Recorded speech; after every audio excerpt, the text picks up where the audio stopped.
आपको कोलिक से, तो आपने ये भी पूछना है आपके खानदान में किसको था, आपके खानदान में शुगर, ब्लड प्रेशर, दिल की बीमारी, टीबी तो नहीं थी? ठीक है, जन्म जन्म ये चीज़ पूछनी थी। ठीक है जी, और पूछना है इसके अलावा कैंसर का मसला नहीं था आगे? चल ठीक है। अच्छा बेटा, एक तो जैनसिन स्प्रे आपने बता दिया, तो उसकी फ्रीक्वेंसी बताएं कितनी दफ़ा यूज़ करती है, किसने प्रिस्क्राइब किया था उसको? नंबर 2 सर्जिकल हिस्ट्री है, आपने बताया उसमें यूविला की पट्टी वो पूछी, किसने की थी? जनरल सर्जन ने की थी, पीडियाट्रिक सर्जन ने की थी? किस सेटअप में हुई थी? गवर्नमेंट सेटअप में हुई थी, प्राइवेट में हुई थी? जनरल का बहुत अच्छी हो रही है। बस ये आपकी एंड वाली हिस्ट्री है ना, फैमिली हिस्ट्री, और ये कोई तो पैरासिट की जरूरत नहीं होती आपको, टाइम पर होता है मेन ये जनरल आपने से बात होती है, मेन कंप्लेन के ऊपर ज़्यादा। ठीक है, अच्छा बस गुड।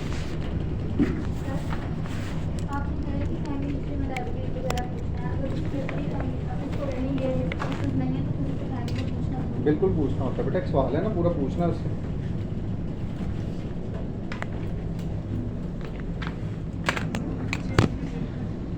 हाँ जी।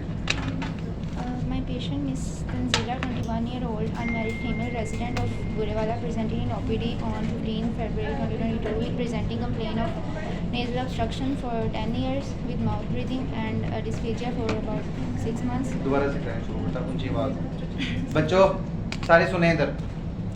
My patient Miss Tanzila, 21-year-old, unmarried female resident of Burewala, presented in OPD on 15 February 2022 with presenting complaint of nasal obstruction and mouth breathing for 10 years and dysphagia for about 6 months.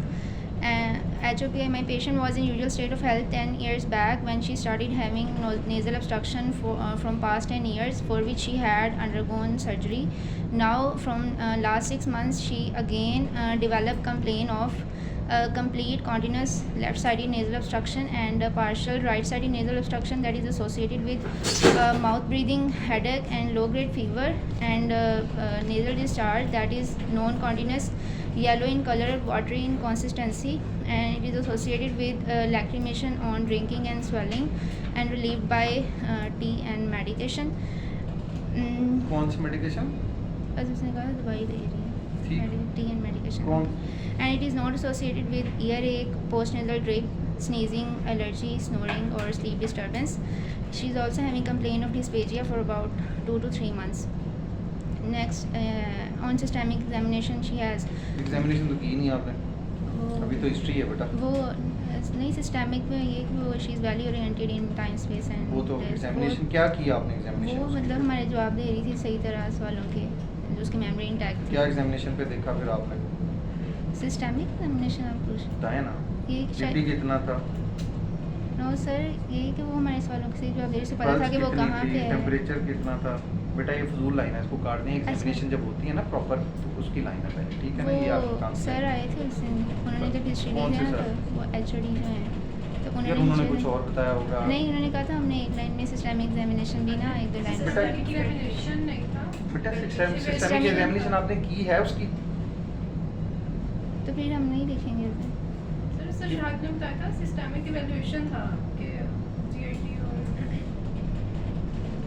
वो भी जब हम करेंगे तो आप कह रहे हैं फिर ही लिखेंगे, ठीक है ना? ठीक है, ओके। इन पास एवैल्यूएशन लिख सकती हैं अगर आपने लिखना। ठीक है एग्जामिनेशन तो बेटा आपने प्रॉपर करनी है, उसका पेट जी। दबाना है, बीपी लेना है, नाक देखना है। जी जी। On systemic evaluation, she is well oriented in time, place, and space, and she is having normal breathing and normal bowel movements. In past medical, she is taking medicines, and she has history of nasal polyps removal 10 years back. Where? I guess so ये नहीं किसने पूछा। की थी? चलें। फैसलाबाद में। अच्छा madam, अब ये तुक्के नहीं ना मारने हैं नहीं, एक वो तो बेटा वो पूछा- डॉक्टर साहब जो पहले गई, कौन सी डॉक्टर साहब थी जो आपसे पहले किसने सुनाई थी? सर आपने, इनकी हिस्ट्री आपने देखनी है, ये सारी गटमट बेटा, नेजल ऑब्स्ट्रक्शन की प्रॉपर हिस्ट्री, फिर एलर्जीज की प्रॉपर हिस्ट्री। नंबर 2 डिस्फेजिया आपने अंदर घुसा दिया है। डिस्फेजिया कौन सा है उसका बताएं? मतलब डिस्फेजिया का मतलब क्या होता है? Difficulty in swelling. Difficulty in swelling तो हो गई, और डायनोफेजिया पेनफुल स्वेलिंग है, स्वेलिंग पेनफुल है, जब वो कह रही थी कुछ खाया नहीं जाता, और अगर खाया जाता खाया तो बड़ी नहीं जाता, मुश्किल से डिस्फेजिया खाया हो गया। जाता है। पार्शियल है कि कंप्लीट है? नहीं, उसे लिक्विड्स वो ले रही है तो फिर कंप्लीट तो नहीं हो सकता। बताया आपने। अच्छा ये ठीक। डिस्फेजिया के बेटा पूरे पर सवाल डिस्फेजिया के करने, खाने पीने से मसला है, कब से मसला है, कैसे शुरू हुआ था, ठीक है, कभी खून का टेस्ट कराया था, एक्सीडेंट तो नहीं हुआ, फिर बाकी खून वाले आपने सारे सवाल करने हैं, खास तौर पे एचबी कम थी बहुत ज़्यादा, कितनी थी, ये नहीं सकता है।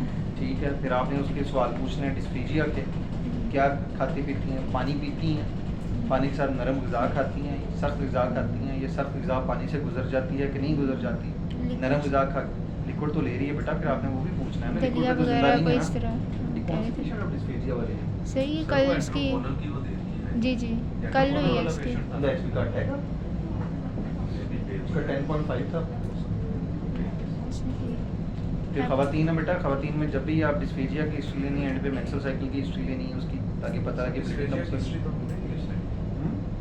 जिन बच्चों ने जरा पूछा होगा ना दबा के तो उससे बताया होगा, ठीक है। खाने पीने में मसला होता है, पहले पूछना है कि बेटा लिक्विड ले रही हैं सॉलिड ले रही हैं, ठीक है, फिर वो बताएगी सेमी सॉलिड का पूछना है, अगर सॉलिड वो कह रही है रोटी खा ले, तुम पूछना है सुबह क्या खाया था, सुबह वो डिस्फेजिया के साथ पेशेंट आया होता है, सुबह पराठा चाय खा के आया होता है, ठीक है। तो डिस्फेजिया प्रॉपर्ली आपने उसको एवेलुएट करना है कि दिस इज डिस्फेजिया और नॉट, और डायनोफेजिया उसको पेनफुल स्वेलिंग है, ठीक है।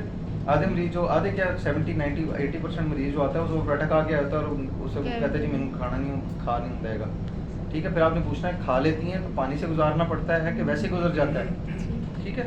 चलें जी आगे आएँ जो डॉक्टर साहब जल्दी जल्दी आ जाओ, टाइम थोड़ा रह गया तो कुछ समझाने से फिर मैं निकल जाना होगा, तो प्रॉपर इस चीज़ इनका एक लेक्चर होना चाहिए।